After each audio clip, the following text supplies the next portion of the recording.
Elsker du også østers, viser jeg dig her 2 nemme opskrifter.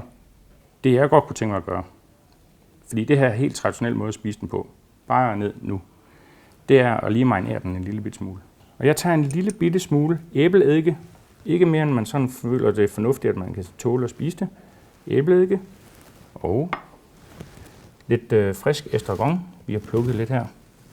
Estragon og østers passer faktisk rigtig godt sammen. Og det er bare et par enkelte blade, jeg leder efter.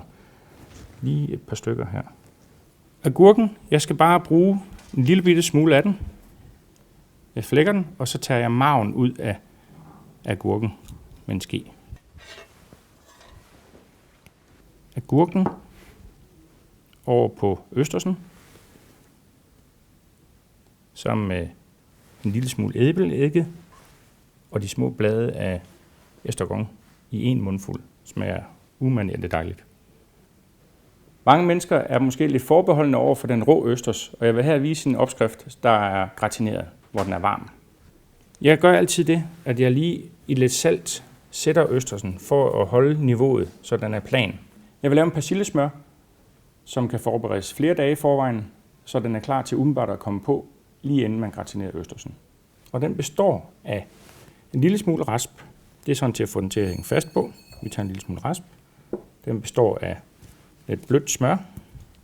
Og jeg vil tro, at her er en 50 gram, og der måske er en 20 gram rasp. Det er sådan til at få smør til at sætte sig fast på. Så har jeg brug for lidt citronskal.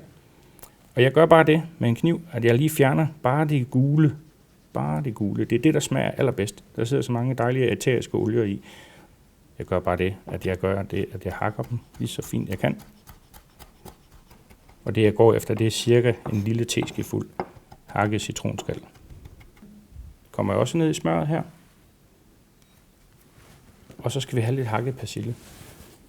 Prøv at se, hvad man kan med bredebladet persille. Man kan lige trykke det sammen, som jeg gjorde nu, som en lille bold.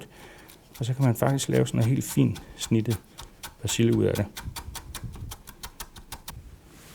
Sådan. Persille oven i smøren. Så tager jeg traditionel HP-sauce. Cirka. Teskefuld igen. Og lidt enkelt sauce. Det er lige til at gøre enhver englænder glad på det her.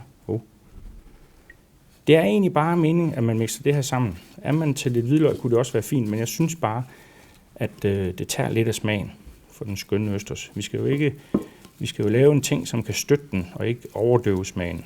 Så alt det her dejlige østers saft og konsistenten skal ikke ødelægges af noget, der er alt for kraftigt. Jeg har lavet sådan en lille bitte forhøjning af smøren her henover. Fordeler den bare stille og roligt som en tynd lag oven på østersen. Nu er det næsten klar til at servere. Det I kan gøre derhjemme er at putte den i ovnen på jeres grillprogram og lige give den lidt overfladevarme. Så er den faktisk færdig på 2 minutter.